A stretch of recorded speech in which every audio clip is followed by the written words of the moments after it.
Goddesses and gods gather around. Welcome to Mythology and Makeup. I'm Vanessa, and I'm thrilled to share my passion of mythology with you while I get ready for the day. So let's uncover the fascinating stories of mythology together, from Athena's wisdom to the captivating stories of the Muses and everything in between.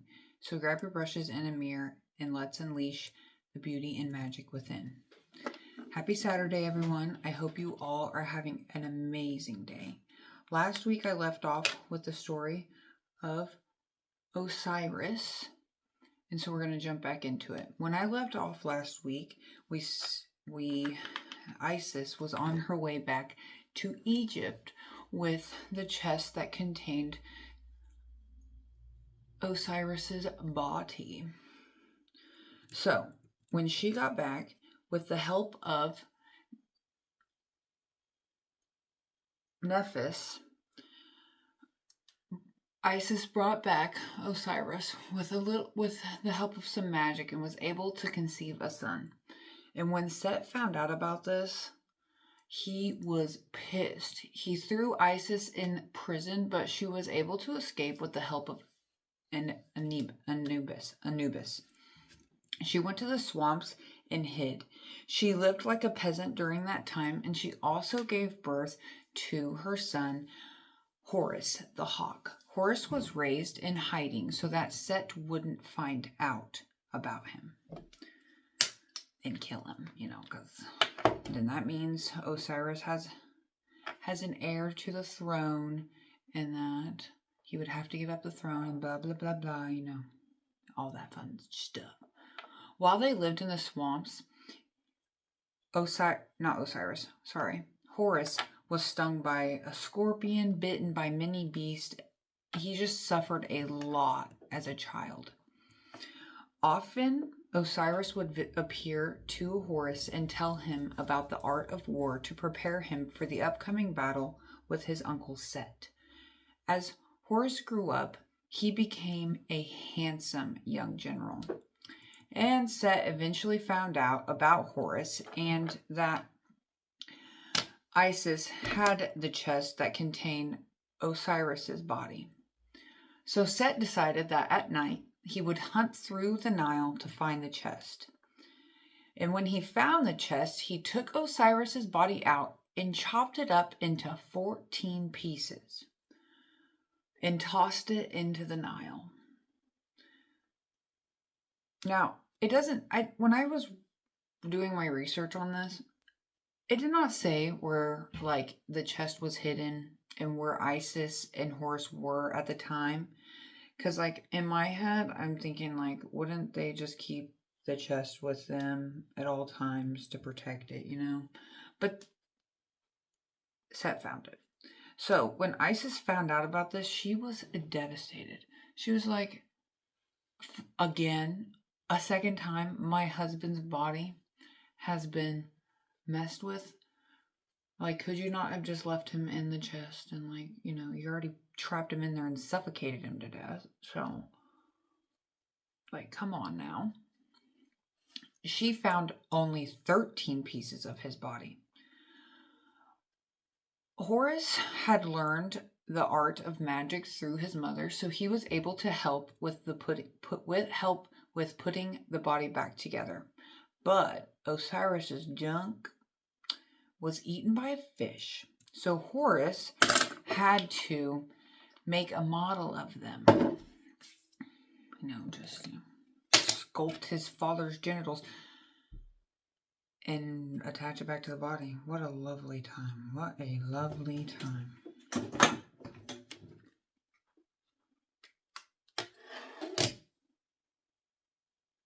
After getting his body back, his father put back together, he started to gather an army to attack Set and get the revenge that he was meant to do.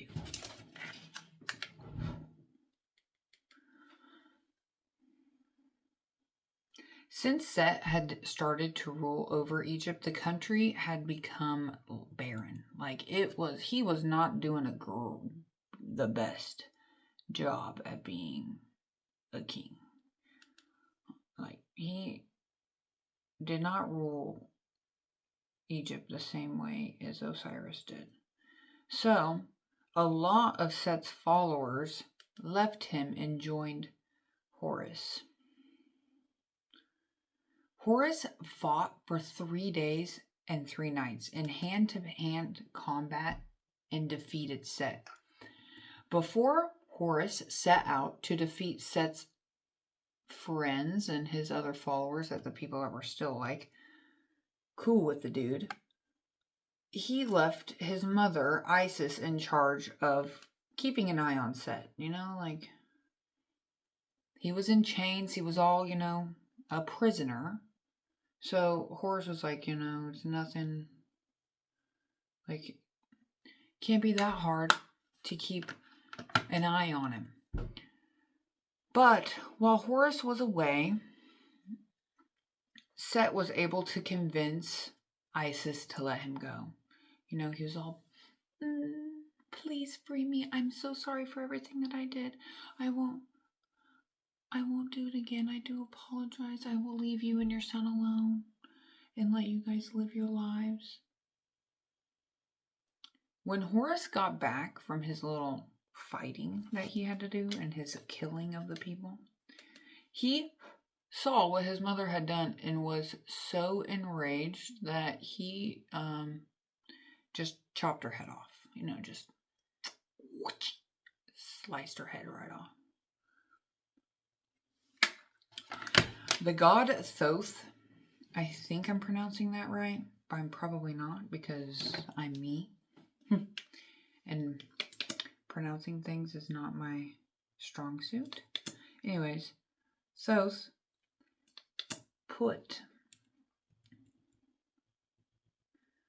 replaced Isis's head with that of the cow goddess Hathor, and brought her back to life. Together, mother and son went to finish what they had started with Set. When they met him on the battlefield or wherever he was, the fight was more intense than it was the first time. And I bet you Horus was tired. I bet you he was just exhausted. Like, he just got done fighting all these other freaking people.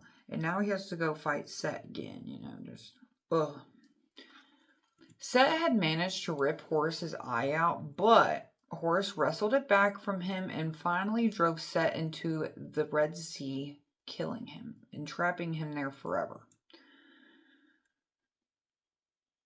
Isis and Horus went back to the temple where Osiris's body was and were able to finally, lay him to rest, let him rest. So Horus embraced the body and fed it his own eye that had been torn out. And Osiris was revived as a truly godlike personage.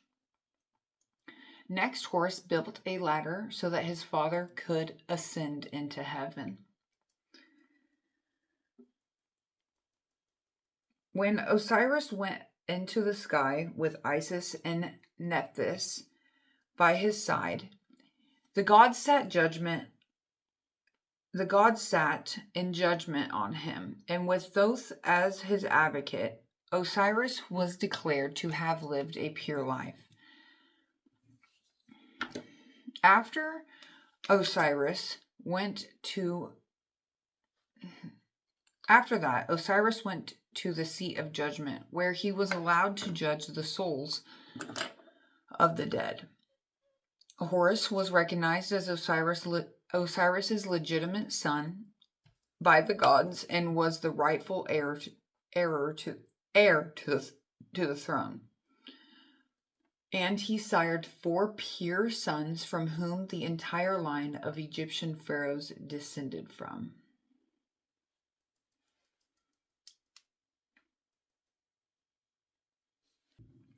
Next, we're going to get into Aker.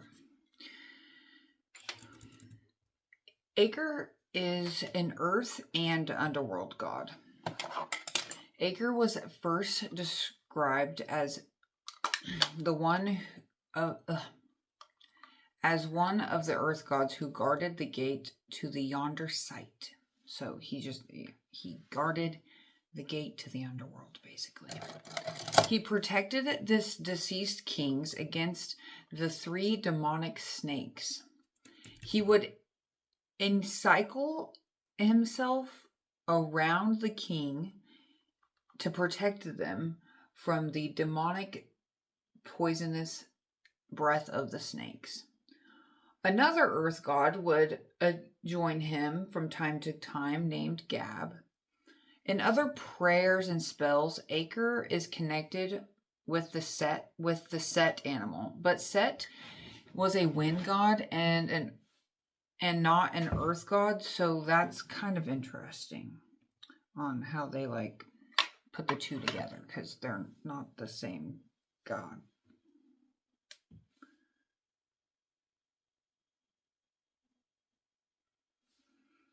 Ooh, I am struggling.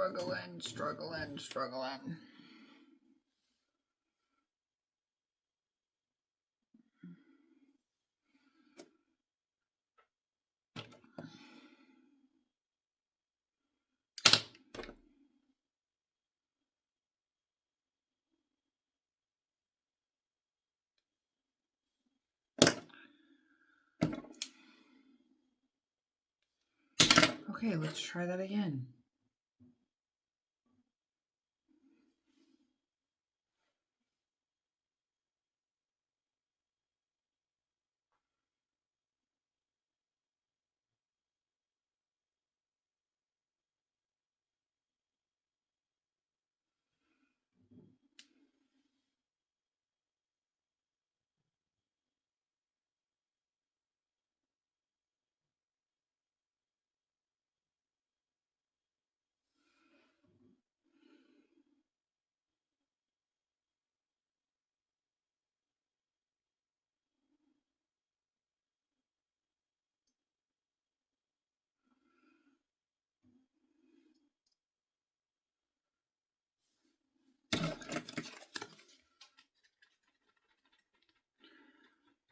In the coffin text of the Middle Kingdom, Aker replaced the god Kurti, becoming the ferryman of Ra. He protects the sun god on his journey through the underworld. In the Book of the Dead, he gives birth to the god Kerpi, however you say it. Sometimes I'm like, yeah, I can pronounce that. And then other times I'm like, why did I think I could pronounce that? I cannot pronounce that.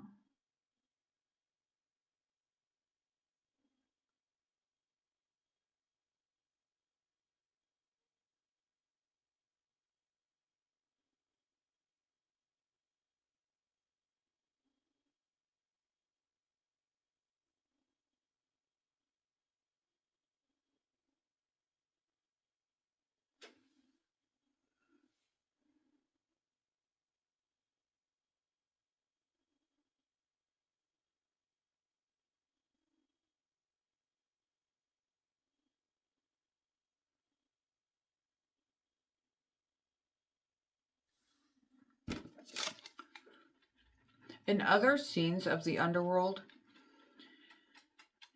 Aker carries the nocturnal of Ra, during which Aker is asked to carry the dead body of Osiris beneath his womb. Aker is protected by Gab. He was first depicted as a torso of a lion with a widely open mouth, and later he was depicted as 2 lion torsos merged with one another, but still looking away from each other. They like to mix animals together in mythology, for what I have been reading.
Next, we're going to get into Amon.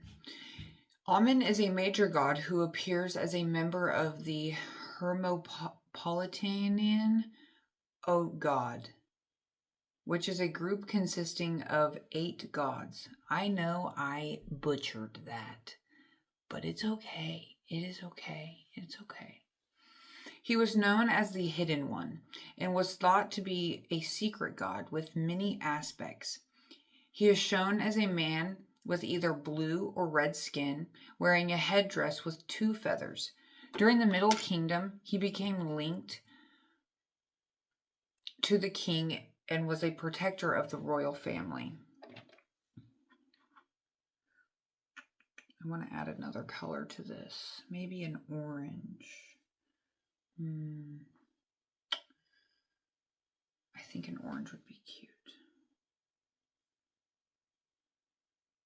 Yeah.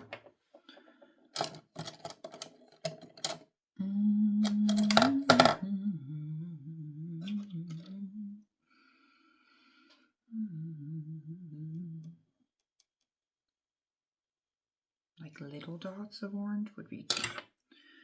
Okay. Anyways. His wife was Mut, and he was the father of Khonsu. In the New Kingdom age, he was combined with Ra, the sun god, to form a powerful god known as Atum Ra. His temple was one of the largest in the ancient world. Oh, well, the orange dried. Oops.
Oh, I think that's cute. It's very groovy. Very groovy. I'm going to do my other eye real fast and I will be right back. Okay, I'm back. I'll not talk about how long it took me to put these freaking lashes on. And trying new things with the makeups. And lashes is one of them. And I'm about to just give up on the lashes because they irritate me. But I feel like it makes it look more dramatic. I don't know. Just some practice, and I'm sure that I will get better at the lashes.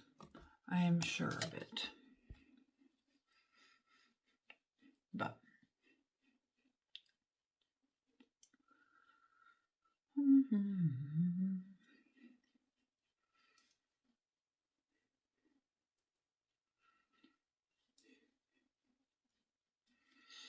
so that brings us to the end of our video today. I hope that everybody enjoyed my video, and if you want me, like I said in my last video with the Greek and Roman mythology, if I left out any of like the gods or characters or anything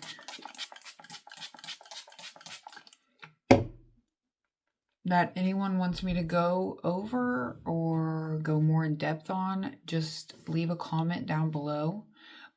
And that brings us to the end. So as always, don't forget to like, comment, and subscribe. And I hope you guys enjoy the rest of your day. What do we think about the finished look? I like it. It's pretty groovy. But I will see you guys next week with another video. And in that time, enjoy your week. See you guys next week. Bye.